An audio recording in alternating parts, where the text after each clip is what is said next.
आपने कभी सोचा है कि राजस्थान के एक छोटे से गांव खाटू में ऐसा कौन सा रहस्य छिपा है जो हर साल करोड़ों श्रद्धालुओं को वहां खींच लाता है? आखिर ऐसा क्या है उस मंदिर में जहां लोग एक सिर की मूर्ति के आगे नतमस्तक हो जाते हैं? क्या आपने कभी सुना है कि किसी व्यक्ति ने युद्ध में जाने से पहले अपना सिर दान कर दिया हो और वो सिर बिना शरीर के पूरी महाभारत का युद्ध देखता रहा और यही सिर आज खाटू धाम में एक भगवान के रूप में पूजित है? यह कहानी कोई साधारण देवता की नहीं, यह कहानी है बारबरीक की, घटोत्कच के पुत्र की, एक ऐसे वीर की जिसे श्री कृष्ण ने स्वयं कलयुग का भगवान घोषित किया था। लेकिन सवाल यह है, क्यों बर्बरीक ने ऐसा क्या किया कि कृष्ण को उनका सिर मांगना पड़ा? और क्या सच में खाटू श्याम वही बारबरीक है? हर साल फागुन महीने में करीब 1 करोड़ से ज्यादा श्रद्धालु खाटू श्याम के दरबार में हाजिरी लगाते हैं। कई लोग दावा करते हैं कि उनके यहाँ जाने भर से उनकी अधूरी मनोकामनाएं पूरी हो जाती हैं। किसी को नौकरी मिलती है, किसी को संतान सुख, तो कोई मृत्यु के मुंह से लौट आता है। क्या यह केवल संयोग है या खाटू श्याम जी में वाकई कोई अलौकिक शक्ति है? खाटू श्याम के मंदिर के भीतर एक अनोखा वातावरण रहता है। वहां की मूर्ति केवल एक शीश है, लेकिन उसमें इतनी ऊर्जा है कि लोग उसके सामने घंटों ध्यान में बैठे रहते हैं। कुछ लोग बताते हैं कि उन्होंने वहां दिव्य प्रकाश देखा, कुछ कहते हैं कि उनके शरीर में कंपन महसूस हुआ। क्या यह केवल श्रद्धा है या विज्ञान की पहुंच से बाहर कोई शक्ति? और ये भी सोचिए, क्यों कहा जाता है कि जब कलयुग में अधर्म चरम सीमा पर पहुंच जाएगा, तब यही श्याम बाबा नील घोड़े पर सवार होकर युद्ध के मैदान में उतरेंगे? क्या यह केवल एक प्रतीकात्मक विश्वास है या किसी आने वाले महायुद्ध का संकेत? इतिहासकारों के पास इसके जवाब नहीं है और विज्ञान की भाषा यहाँ मौन हो जाती है। लेकिन लाखों भक्त कहते हैं, हारे का सहारा खाटू श्याम हमारा। जो भी श्याम के दरबार में आता है खाली हाथ नहीं जाता। और सबसे बड़ा सवाल, क्या आज भी खाटू श्याम मंदिर में रात को वह सिर सोता है? क्या मूर्ति में कोई चेतना है, कोई दिव्य ऊर्जा? इन सारे सवालों के जवाब आपको इस डॉक्यूमेंट्री में मिलेंगे। हम जाएंगे उस भूमि पर जहां कृष्ण ने बारबरीक की परीक्षा ली थी, उस इतिहास में जहां युद्ध से पहले एक सबसे बड़ा बलिदान हुआ था, और उस मंदिर तक जहां हर धड़कन श्याम नाम का जाप करती है। तैयार हो जाइए एक ऐसी यात्रा पर जहां आस्था, इतिहास, विज्ञान और रहस्य सब एक साथ मिलते हैं, खाटू श्याम के दिव्य और रहस्यमय संसार में। लेकिन उससे पहले अगर चैनल पर नए हैं तो वीडियो को लाइक करके चैनल को सब्सक्राइब जरूर कर लें। ये आपके लिए तो फ्री है, पर इससे हमारी काफी मदद हो जाती है। साल 2019 की बात है। राजस्थान के सीकर जिले का एक व्यापारी दिल्ली के एक बड़े अस्पताल में जिंदगी और मौत की जंग लड़ रहा था। डॉक्टरों ने जवाब दे दिया था, अब बस चमत्कार ही बचा सकता है। घर वाले टूट चुके थे, लेकिन तभी उस व्यापारी की पत्नी ने एक फैसला लिया।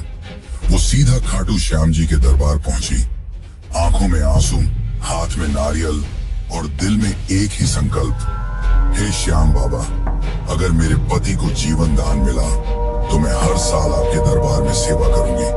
कहते हैं अगले ही दिन उस व्यक्ति की हालत में चमत्कारी सुधार हुआ।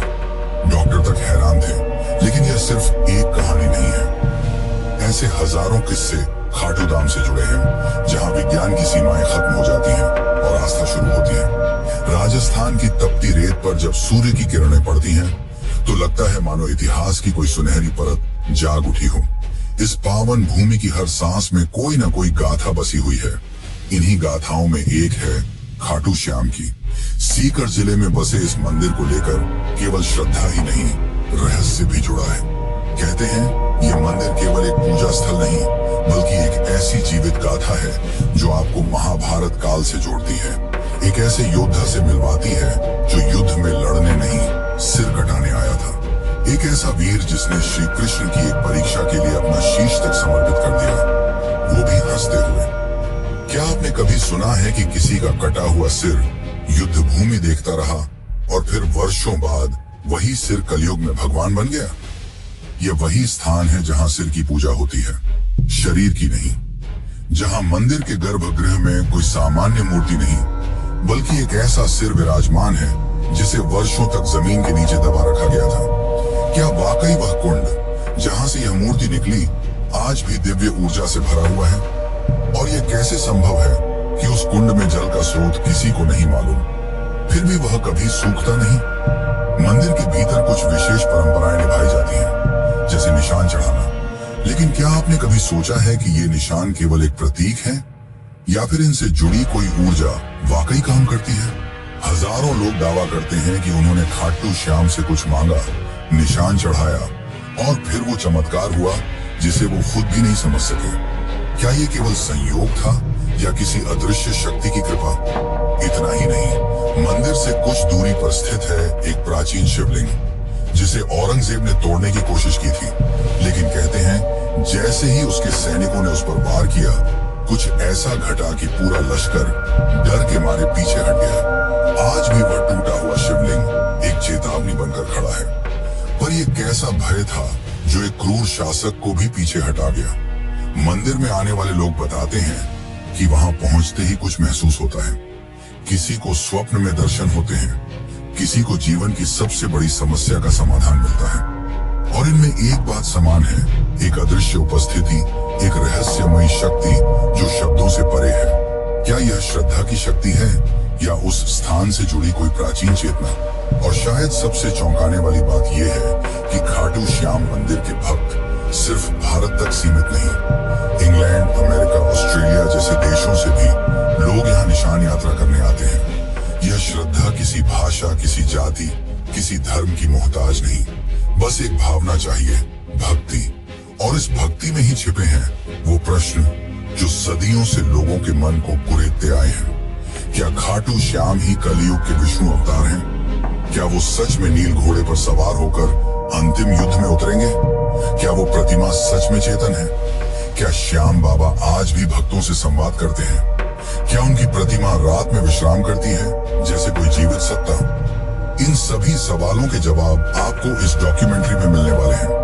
और साथ ही हम जानेंगे कि आप कैसे खाटू श्याम की यात्रा कर सकते हैं और आपको कब यहाँ जाना चाहिए।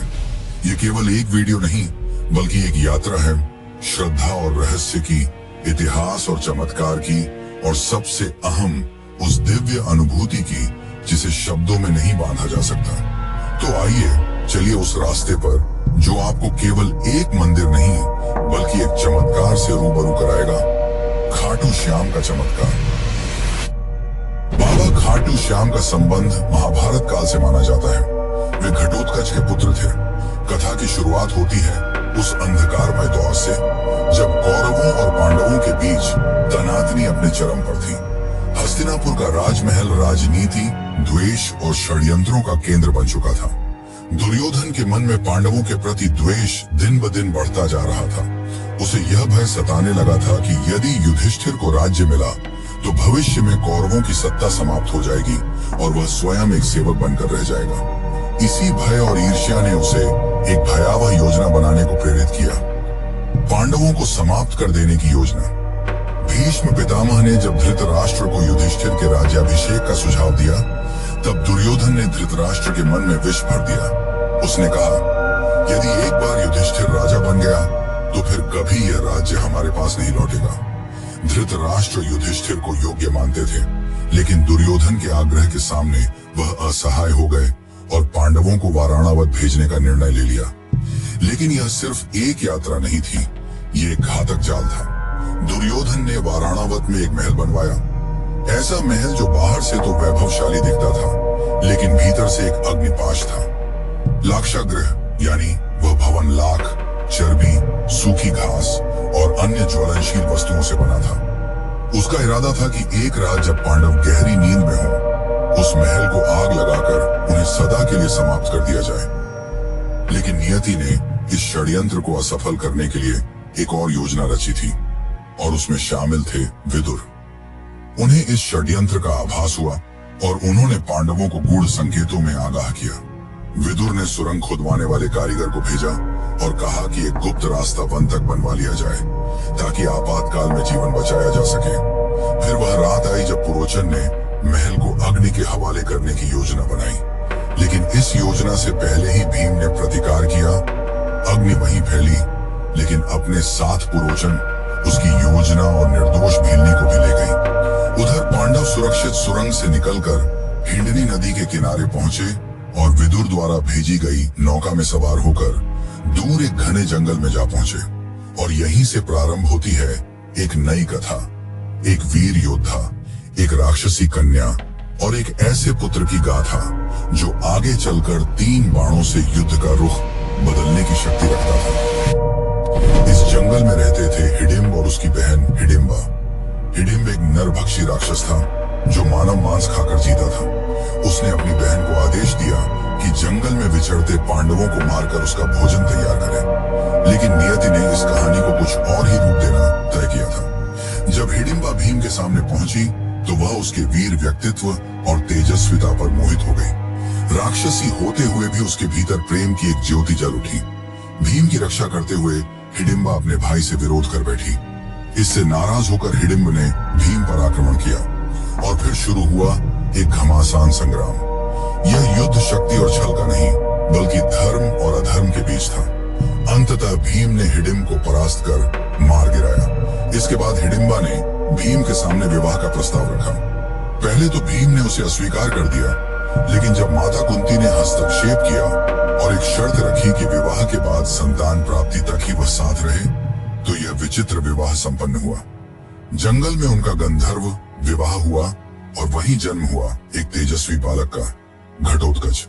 घटोत्कच का व्यक्तित्व भीम जैसा ही था, बलशाली, पराक्रमी और न्यायप्रिय। कालांतर में उसका विवाह दैत्यराज मुरा की पुत्री अहिलावती से हुआ और उनके 2 पुत्र हुए, अंजन अपर्वा और बर्बरीक।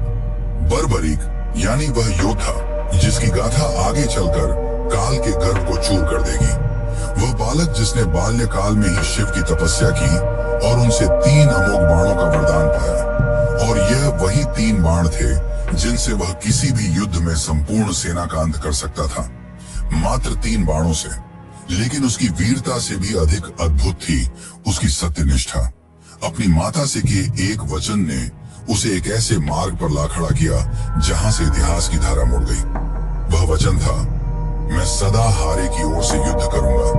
और यहीं से प्रारंभ होता है खाटू श्याम बनने की ओर उसका अंतिम सफर। घटोत्कच और अहिलावती का वह तेजस्वी पुत्र बर्बरीक बचपन से ही असाधारण प्रतिभा का धनी था। उसकी आंखों में वीरता की चमक थी और हृदय में धर्म की लौ। वह युद्ध विद्या, अस्त्र शस्त्र, नीति और तपस्या में अपराजय था। लेकिन उसकी सबसे बड़ी शक्ति थी उसकी आस्था। जब वह थोड़ा बड़ा हुआ, उसकी माता अहिलावती ने उसे एक दिव्य उद्देश्य के लिए तैयार किया। उन्होंने उसे भगवान शिव की कठोर तपस्या करने को प्रेरित किया। बर्बरीक ने तप की आग में अपने शरीर को तपाया और उसकी भक्ति से प्रसन्न होकर महादेव ने उसे 3 अमोघ बाणों का वरदान दिया। ये बाण कोई साधारण बाण नहीं थे। ये बाण ऐसे थे कि एक से लक्ष्य को चिह्नित किया जा सकता था, दूसरे से उसका संहार और तीसरे से उसे वापस बुलाया जा सकता था। कहा जाता है कि मात्र इन 3 बाणों से वह समस्त पृथ्वी की सेनाओं का अंत कर सकता था। समय बीतता गया और युद्ध का वह क्षण समीप आ गया जिसे महाभारत के नाम से जाना जाता है। कुरुक्षेत्र की भूमि पर धर्म और अधर्म आमने सामने थे। सभी योद्धा एकत्र हो चुके थे। उसी समय बर्बरीक ने युद्ध भूमि में जाने का निश्चय किया। वह युद्ध में भाग लेना चाहता था क्योंकि उसका हृदय न्याय के लिए धड़कता था। परंतु उसकी मां से लिया गया वचन अब उसके रास्ते में खड़ा था। उसने प्रण लिया था कि वह सदैव हारे हुए पक्ष की ओर से लड़ेगा। कुरुक्षेत्र जाते हुए जब वह अपने नीले रंग के घोड़े पर सवार होकर चला तो मार्ग में एक ब्राह्मण ने उसका रास्ता रोक लेता है। लेकिन वह कोई साधारण ब्राह्मण नहीं था। वह स्वयं भगवान श्री कृष्ण थे जो उसकी शक्ति और उसके निर्णय की परीक्षा लेना चाहते थे।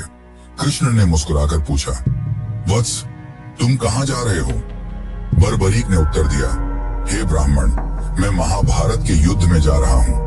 मेरा कर्तव्य है कि मैं उस पक्ष के लिए युद्ध करूं जो हार रहा हो। कृष्ण ने उसकी वीरता पर संदेह नहीं किया, लेकिन उसके निर्णय से उत्पन्न होने वाले परिणामों की गहराई को समझाना आवश्यक था।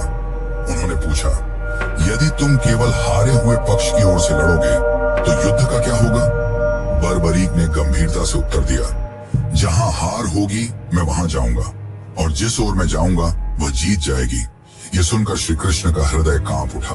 उन्हें स्पष्ट हो गया कि यदि बर्बरीक युद्ध भूमि में उतर गया तो युद्ध का संतुलन टूट जाएगा। धर्म और अधर्म की रेखाएं धुंधली हो जाएंगी। पांडवों की विजय असंभव हो सकती थी। तभी उन्होंने बर्बरीक की परीक्षा ली। उन्होंने एक वृक्ष की ओर इशारा करते हुए कहा, अगर तुम इतने पराक्रमी हो तो इन पत्तों को एक बाण से भेद कर दिखाओ।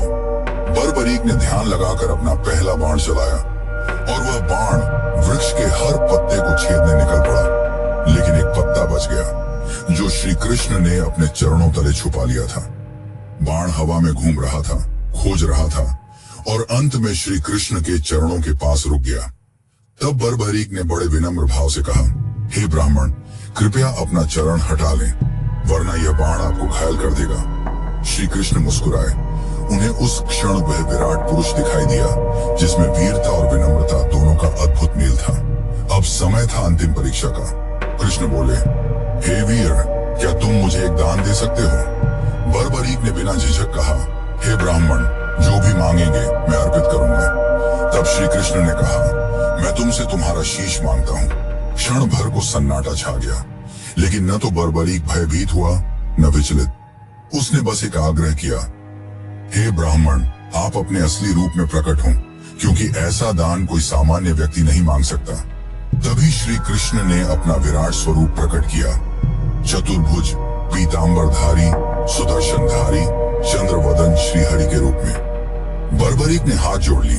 उसे अब स्पष्ट हो गया कि यह कोई साधारण युद्ध नहीं, बल्कि धर्म और अधर्म की अंतिम परीक्षा है। तब श्री कृष्ण ने कहा, हे वीर, तुम्हारा बल, तुम्हारा त्याग और तुम्हारी भक्ति इस युग को दिशा देंगे। मैं चाहता हूं कि तुम युद्ध भूमि में दर्शक बनो। मैं तुम्हारे शीश को अमृत से स्नान कराऊंगा। तुम पूरे युद्ध को देखोगे और न्याय के आधार पर निर्णय दोगे। और सुनो, कल युग में जब धर्म क्षीण होगा, तब लोग तुम्हें हारे का सहारा कहकर याद करेंगे।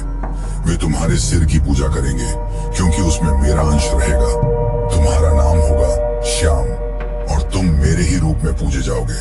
श्री कृष्ण ने अपने हाथों से उसका शीश लिया और उसे युद्ध भूमि की एक ऊंची पहाड़ी पर स्थापित किया, जहां से उसने महाभारत का संपूर्ण युद्ध देखा, न्याय की दृष्टि से, बिना किसी पक्षपात के। और इस प्रकार जन्म हुआ खाटू श्याम का। जितना ही रहस्यमयी खाटू श्याम है, उतना ही रहस्यमयी इस मंदिर का निर्माण। तो चलिए अब जानते हैं मंदिर के निर्माण की असली कहानी। खाटू श्याम मंदिर का इतिहास उतना ही गूढ़ है जितनी इसकी महिमा। जब जब कालखंड चुप रहता है, तब तब कोई स्थल, कोई घटना, कोई संकेत स्वयं बोल उठता है। और खाटू श्याम धाम का निर्माण भी एक ऐसी ही पुकार से आरंभ होता है। यह केवल ईंट और पत्थरों की रचना नहीं थी, बल्कि यह उस अलौकिक चेतना की पुनः अभिव्यक्ति थी जो कलयुग में मानवता का अंतिम सहारा बनकर अवतरित हुई। इस पावन मंदिर की नींव उस क्षण पड़ी जब राजस्थान की तपती धरती पर एक असामान्य घटना घटी। कहते हैं यह कोई मंदिर स्थल नहीं था, न ही कोई पवित्र तीर्थ, बल्कि सीकर जिले का एक साधारण सा गांव खाटू। पर एक दिन जैसे स्वयं भगवान ने उस भूमि को पुकारा हो, एक गाय चढ़ते चढ़ते एक विशेष स्थान पर पहुंची और बिना किसी कारण उसके थन्नों से दूध बहने लगा। ये घटना कोई संयोग नहीं थी, ये प्रकृति की चेतावनी थी कि उस धरती के गर्भ में कोई अलौकिक सत्य छुपा है। जैसे जैसे यह बात गांव में फैली, जिज्ञासा बढ़ती गई। ग्रामीणों ने मिलकर उस स्थान की खुदाई करने का निर्णय लिया और जब मिट्टी की परतें हटती चली गईं, तब वहां से निकला एक दिव्य सिर, एक चमत्कारी मुखाकृति जो देखने में साधारण नहीं बल्कि पूर्ण रूप से तेजस्वी और अलौकिक प्रतीत होती थी। उस सिर के साथ कोई आवाज नहीं थी, कोई शब्द नहीं थे, लेकिन फिर भी मानो उसने सबको पुकारा, एक मौन संवाद की तरह। ग्रामीणों ने उस सिर को एक सम्मानित ब्राह्मण को सौंप दिया। उन्होंने उसे अपने घर ले जाकर श्रद्धा से पूजन करना प्रारंभ किया, बिना यह जाने कि आगे क्या करना है। कई दिन बीते, पूरा गांव प्रतीक्षा में था कि अब इस दिव्यता का मार्गदर्शन कौन करेगा। तभी उस रात्रि को खाटू के तत्कालीन शासक राजा रूप सिंह चौहान को एक दिव्य स्वप्न आया, जिसमें स्वयं श्याम बाबा ने आदेश दिया कि मेरे इस स्वरूप के लिए एक मंदिर का निर्माण करो। अब मैं इस स्थान पर वास करना चाहता हूँ। समय आ गया है। राजा की आंख खुली और उनके अंदर किसी और ही ऊर्जा का संचार हो चुका था। सुबह होते ही उन्होंने अपने शिल्पियों और पुरोहितों को बुलाया और उस स्थान पर एक भव्य मंदिर के निर्माण का आदेश दिया। इतिहासकार मानते हैं कि यह वर्ष 1027 ईस्वी का काल था, जब फाल्गुन शुक्ल एकादशी के पावन दिन, ठीक उसी दिन जब बाद में खाटू श्याम का विशाल मेला लगने लगा, उस दिव्य मस्तक की प्रतिष्ठा विधिवत की गई। इसके साथ ही खाटू नामक यह गांव, जिसने कभी कोई विशेष धार्मिक पहचान नहीं रखी थी, देखते ही देखते आस्था का केंद्र बन गया। मंदिर का प्रारंभिक निर्माण अत्यंत साधारण था, ईंट, चूना और सीमित शिल्पकारी के साथ। लेकिन समय जैसे जैसे बीतता गया, इसकी महिमा फैलती चली गई। लोगों ने चमत्कार अनुभव किए, बीमारियां ठीक हुई, बंजर को संतान मिली, भटके हुए रास्ता पा गए। और इन चमत्कारों की साक्षी बनती रही वो मूर्ति जो आज भी उसी गर्भगृह में विराजती है। लगभग 7 शताब्दियों के बाद 1720 ईस्वी में जब खाटू क्षेत्र मारवाड़ रियासत के अधीन आया, तब वहां के प्रभावशाली दीवान अभय सिंह को भी खाटू श्याम बाबा ने स्वप्न में आदेश दिया। उन्होंने इस मंदिर का भव्य रूप में जीर्णोद्धार करवाया। संगमरमर की नक्काशी, सोने चांदी से अलंकृत द्वार और विशेष प्रकार के दुर्लभ पत्थरों से गर्भगृह की सज्जा की गई। ये वही मूर्ति है जो आज भी खाटू के मंदिर में स्थापित है, और मान्यता है कि यह किसी साधारण पत्थर की नहीं, बल्कि कृष्णकालीन श्याम वर्ण चित्त की प्रतीक शिला की है। मंदिर का वास्तु भी अद्भुत है। इसके शिखर पर लहराता ध्वज बाबा के उस संकल्प का प्रतीक है जो उन्होंने महाभारत युद्ध के पूर्व कृष्ण से किया था।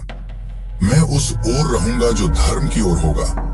और गर्भगृह की शांति एक ऐसी अनुभूति देती है कि मानो स्वयं श्याम बाबा आपकी सांसों की गति पढ़ रहे हों। खाटू श्याम मंदिर आज न केवल एक धार्मिक स्थल है, बल्कि एक जीवित परंपरा है। फाल्गुन मेला, लक्खी यात्राएं, निशान यात्रा, खाटू नरेश के जयकारे और वो भजन, श्याम तेरी बंसी पुकारे राधा नाम, ये सब मिलकर इस मंदिर को केवल एक स्थान नहीं, बल्कि एक आध्यात्मिक ऊर्जा का केंद्र बनाते हैं। कई विद्वान मानते हैं कि यह मंदिर इतिहास और अध्यात्म के बीच का एक जीवन संगम है। जहां सिर्फ दर्शन नहीं होते, वहां एक भरोसा जन्म लेता है कि जब कोई हारा हुआ इस दरबार में आता है, तो बाबा उसे फिर से जीवन से जोड़ देते हैं। तो जब अगली बार आप खाटू श्याम के दर्शन करें, तो सिर झुकाएं, केवल एक मन्नत के लिए नहीं, बल्कि उस त्याग के लिए जिसने युद्ध छोड़कर सेवा चुनी, और उस धरोहर के लिए जिसने कलयुग में भी भक्तों को विश्वास से जोड़े रखा। खाटू धाम में जहां एक ओर बाबा श्याम का भव्य मंदिर भक्तों की श्रद्धा का केंद्र बना हुआ है, वहीं इस स्थान का सबसे रहस्यमयी और चमत्कारिक स्थल है श्याम कुंड। ये कोई साधारण जलाशय नहीं, बल्कि एक ऐसी पवित्र सरिता है जिसे स्वयं बाबा श्याम के शीश से जुड़ा हुआ माना जाता है। मान्यता है कि जब उस दिव्य मस्तक को धरती की गर्त से निकाला गया था, ठीक उसी स्थान पर यह कुंड प्रकट हुआ, और तभी से यह कुंड केवल जल का स्रोत नहीं रहा, यह बना भक्तों की आत्मा को शुद्ध करने वाला एक अलौकिक स्नान तीर्थ। कहते हैं इस कुंड में डुबकी लगाने मात्र से जीवन भर के पाप मिट जाते हैं। श्रद्धालु जब यहाँ आते हैं तो आंखों में आंसू, हाथ जोड़कर सीने में उम्मीद और आत्मा में पश्चाताप लेकर श्याम कुंड की ओर बढ़ते हैं। हर डुबकी, हर प्रार्थना एक कहानी होती है, किसी की टूटी उम्मीद जुड़ने की, किसी की बिगड़ी तकदीर सुधरने की।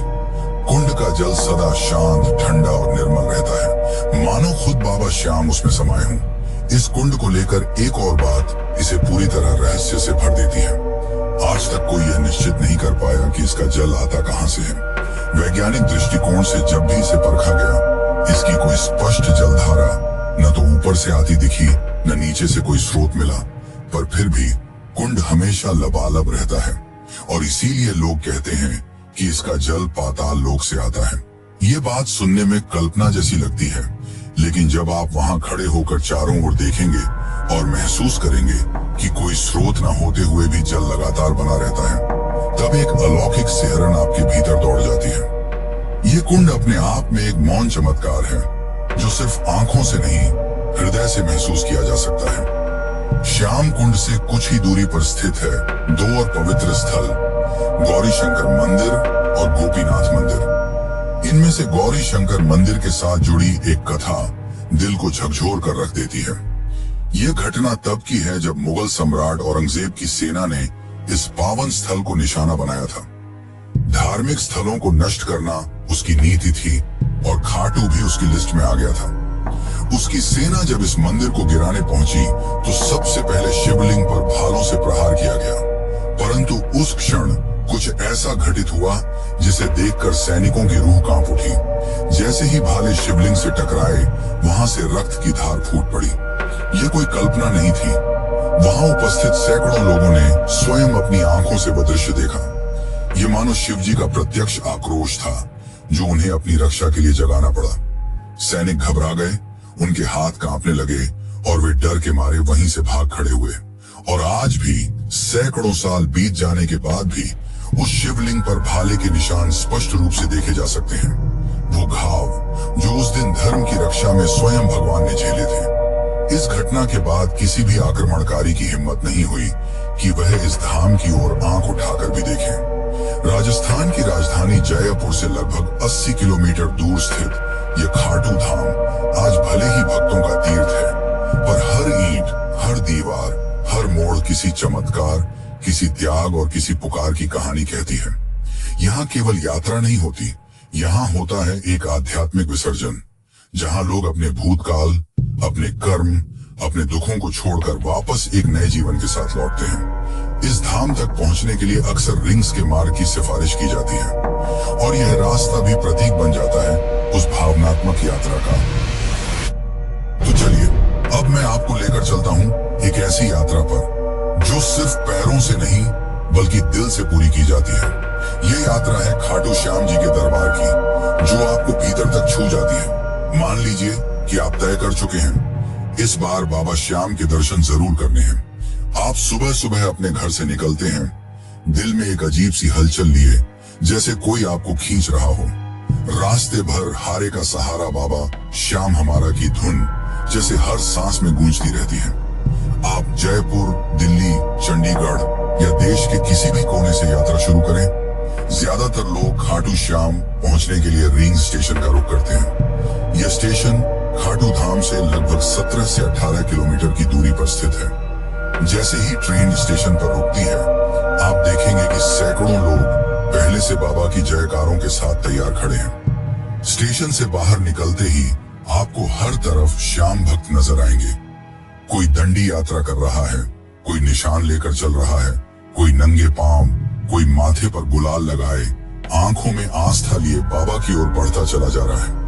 अगर आप पैदल यात्रा करना चाहते हैं तो रींस से खाटू श्याम तक की ये लगभग 17 किलोमीटर की यात्रा आपके लिए एक तपस्या जैसी बन जाती है। रास्ते में भक्त भजन गाते हुए चलते हैं, श्याम तेरे भक्त दीवाने जैसे गीत हवा में गूंजते हैं। जगह जगह पर लंगर लगे होते हैं, जहां स्थानीय लोग और स्वयंसेवी संस्थाएं श्रद्धा से भोजन, पानी और विश्राम की व्यवस्था करते हैं। कोई आपको कंधा पकड़कर आगे बढ़ाता है, कोई पंखा झलता है और कोई आपके पैर दबा देता है। ये वो यात्रा है जहां अजनबी भी अपने से लगते हैं। अगर आप पैदल नहीं चल सकते या समय कम है तो ऑटो, टैक्सी, बसें भी आसानी से उपलब्ध हैं, जो आपको सीधे मंदिर के निकट ले जाती हैं। लेकिन जो मजा उस पैदल यात्रा में है वो शब्दों में नहीं बताया जा सकता।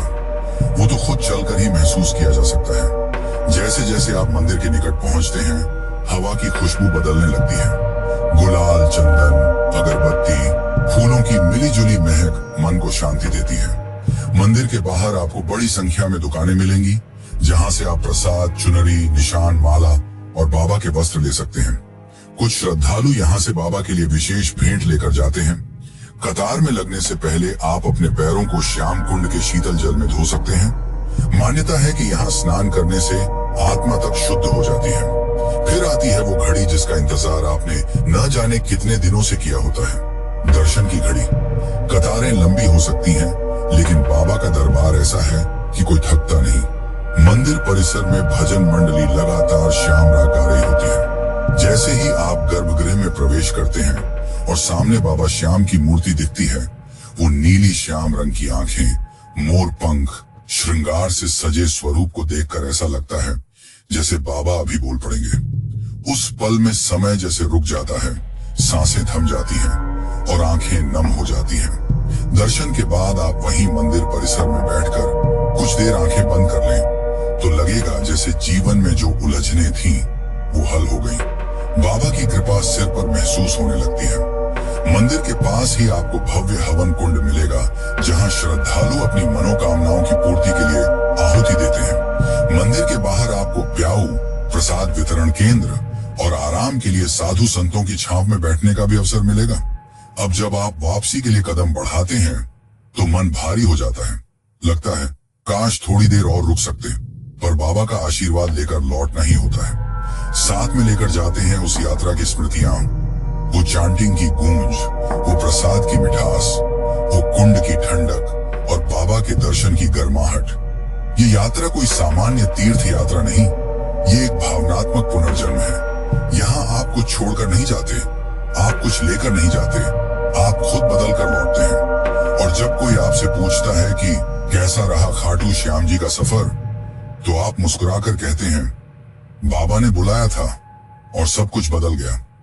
तो दोस्तों, अगर आपको ये खाटू श्याम जी की रहस्यमयी और भावनाओं से भरी यात्रा पसंद आई हो, तो इस वीडियो को एक प्यारा सा लाइक जरूर दीजिए और कमेंट में जय श्री श्याम लिखकर अपने भाव प्रकट कीजिए। ऐसे ही अद्भुत और दिल छू लेने वाले आध्यात्मिक रहस्यों से जुड़ी कहानियां पाने के लिए सब्सक्राइब जरूर करें और बेल आइकॉन दबा दें, ताकि अगली वीडियो की घंटी सबसे पहले आपके पास बजे। और क्या आपको पता है दुनिया के सबसे अमीर मंदिर के चौंकाने वाले रहस्यों के बारे में, जहां चुपचाप छिपा है एक ऐसा रहस्य जो सुनकर आप भी चौंक जाएंगे।